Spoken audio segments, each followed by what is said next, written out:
as an easy way out from doing the very hard of being a loving, caring, godly person. It takes determination, it takes will, it takes desire, and it takes understanding. Do you get that understanding from reading books of myths? Do you get that understanding from reading the story of Jesus, which sounds almost like the story of Krishna, which sounds almost like so many others as you'll hear about here? Or do you get that understanding from an inward knowing, from the very spiritual voice that you have within you? We're talking about your spiritual evolvement, your spiritual growth. It is not done by doing things. It is done by being something special.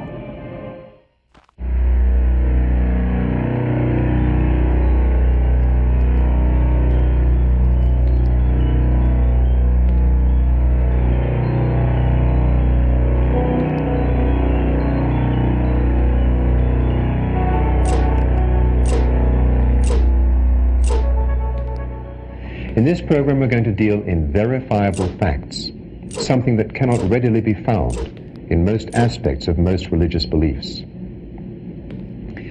Every one of the world's thousands of different religions claims to represent the only truth, which of course implies that all the others do not.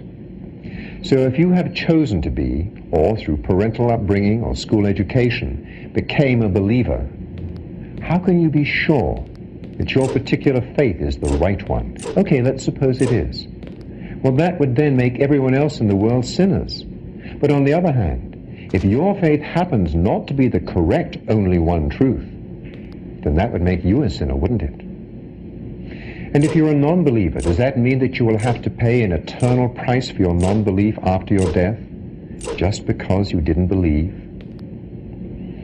After centuries of human existence, no one has ever yet come back from the dead with incontrovertible proof that there is anything beyond death, which also means that countless thousands of people who have spent their lives preparing for the next life may just have been wasting their time. And even if we suppose that there is something after death, as no one knows exactly what it is, how can you possibly prepare yourself for an entirely unknown situation?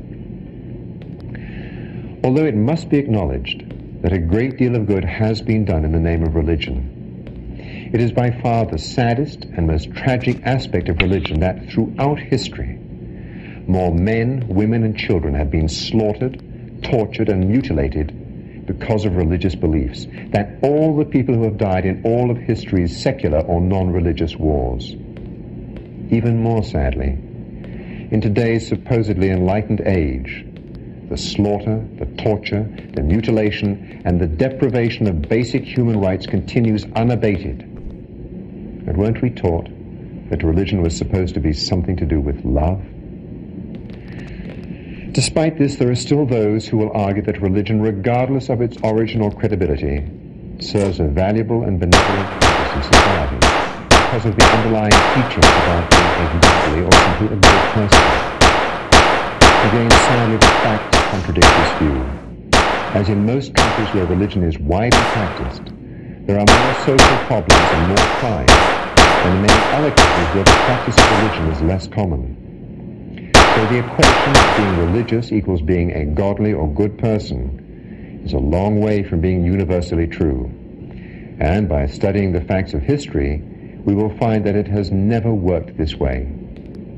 Of course, one must acknowledge that, as with any rule, there are exceptions.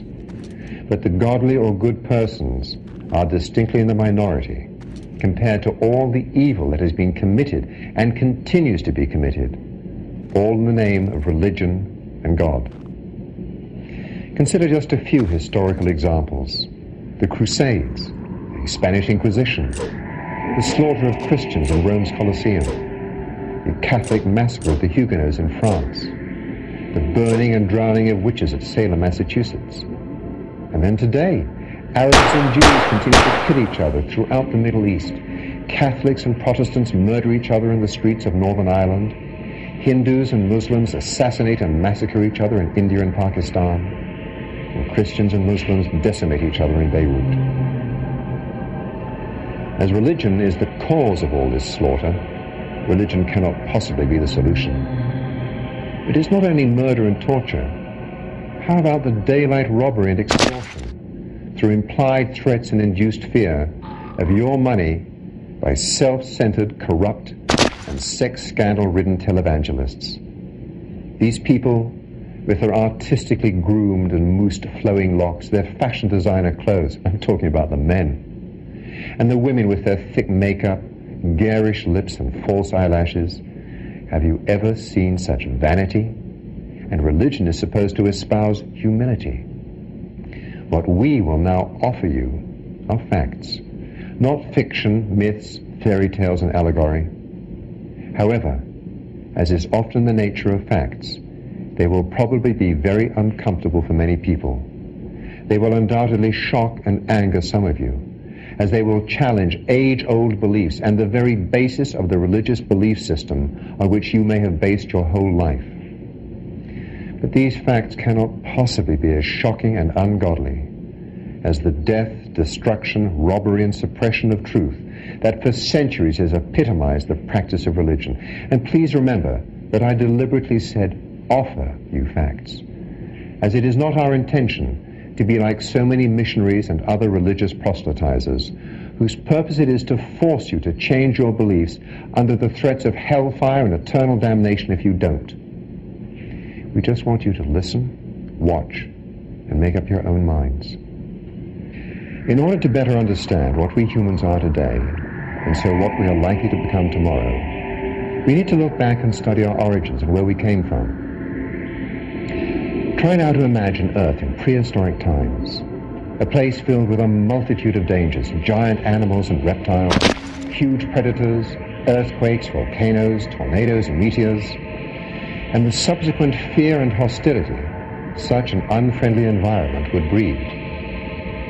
If you could be a time traveler and be spirited back to these ancient times, complete with all the sophisticated modern knowledge you now have, admit it, you'd be scared to death. I know I would be. Now try to imagine what it must have been like for these ancient people, totally devoid of all the knowledge we now take for granted about the awesome forces of nature. A volcano erupts, destroying everything in its path. The sky reverberates with thunder as a violent electrical storm hurls thunderbolts to earth, which start fires. Tornadoes sweep people, animals, and trees away into the sky. The earth opens up and an earthquake swallows a village in the twinkling of an eye. Pretty scary stuff, still is today. But try and think of it as if you had absolutely no understanding of these natural occurrences at all. Then at night, gazing up into those fearsome skies filled with infinite numbers of stars, not to mention shooting stars, without having the remotest idea of what they were. I've slept in the desert at Petra in Jordan. The stars are not above you. They surround you like a giant canopy, and in the crystal clear air, you feel as if you can reach out and pluck one from the sky. However, lacking any form of scientific explanation, is it any wonder that these ancient peoples created a myriad of all-powerful nature gods and the countless myths that surrounded them? The gods which have been worshipped and sacrificed to for thousands of years since. For example, it was the mighty Thor who, when angry, struck his anvil with his hammer and created thunder, and the same Thor who, from his abode in the clouds or heavens, flung his lightning bolts at the terror-struck mortals below. If, alone in the dense forest, you, hardly surprisingly, felt fearful, and you sensed the presence of an unknown threat, well, that had to be the forest god, Pan, from whom we get our word panic. And at night, when it became cold, dark, dangerous, and downright frightening, without a convenient and comforting light switch, who else came out to rule but the fearsome Prince of Darkness? Then came the dawn, and with it light, warmth, and new life. And who brought it, and in so doing defeated the Prince of Darkness? None other than the sun, which became known as God's sun, the light of the world. Human beings are the only creatures capable of the process of logical thought, of imagination, and of questioning everything around them. In fact, the very evolution of humans has been dependent upon our ability to seek, find answers, and adapt. However, a small weakness has been that if a logical answer was not readily available, human imagination often invented or created suitable and at least temporarily satisfying answers, such as the very basic need to have a reason to explain our existence, and the equally important need to feel that life must be for some purpose, and that it cannot simply end at death, but that there must be something beyond. This remains as true today as it was for ancient man. Consider again how little ancient man knew compared to us. In order to create some livable with explanation, gods and myths had to be created. All questions require answers, real or created, so that we can get on with life. So perhaps we can also understand why people sometimes killed or sacrificed other human beings to satisfy or placate the angry gods of nature. For example, to try and stop Thor from hurling a thunderbolt specifically at you. At the time, man didn't know any better. Supposedly today, we do know better. Sometimes you, like me, may wonder if we really do. Despite the existence of many larger and more powerful creatures in the jungles, man became and remains today the undisputed ruler of the earth for one simple reason: his mind. To make the closest analogy, we are both smaller and weaker than gorillas, but our minds are considerably more powerful and sophisticated. And yet, we continue to shed blood today, perhaps even more than before, and still in the name of the same god or gods and the same myths. Haven't we learned anything? Ancient man had to contend with countless areas of ignorance, which over the centuries gave way to informed enlightenment, with just two glaring exceptions. We still persist in the ancient ignorances of religion and myths, two words which have one definition in common. They are both nothing more than beliefs. Look at it this way.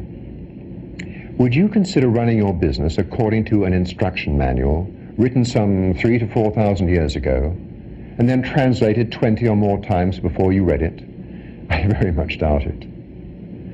Yet many of us unquestioningly base the entire conduct of our lives on just such a manual, a collection of stories called the Bible. It is not merely having a superior mind that has allowed man to rule or dominate the earth, but by using it to create the ever-increasing array of technical wonders, sadly all too many of which are devoted to the sole purpose of destroying fellow man. That mind has not really changed much over the last few centuries, but because some brave people refuse to accept invented, convenient, or expedient answers, such as the earth being flat, it was once religious heresy, punishable by death to believe otherwise, and instead they continued to question and explore until such time as a logical and provable answer could be ascertained. Because of that, we have been able to progress from caveman to modern man, but still with the previously noted and glaring exception of religion, where we still stubbornly cling to unproven and unprovable centuries-old myths. Moreover, many religions tell their followers not to think, but to blindly follow their moral dictates, just as soldiers are drilled not to think, but to blindly follow orders. Isn't it strange how the orders issued by both religious and military leaders are often exactly the same? Go out and kill some of your fellow human beings. And both of them justify their killings in the same way, as being in the name of God. Surely our inbred, unique ability to think and reason was intended to be used to its fullest extent and capacity. So why the exceptions of religions and the myths on which they are based? Religions which still set out to keep people in ignorance. For instance, the Jesuit Index of Forbidden Books was described by Catholic brother Paolo Sarpi as the finest secret device ever invented for applying religion to the purpose of making men stupid. Religion which caused Cardinal Gaspari Contarini to state, "I cannot hide my indignation that some of the most illustrious Catholic cities are tainted with moral plague and loose ways to such a point that many monasteries designed to shelter virgins have now been turned into brothels. Can there be anything more abject and infamous?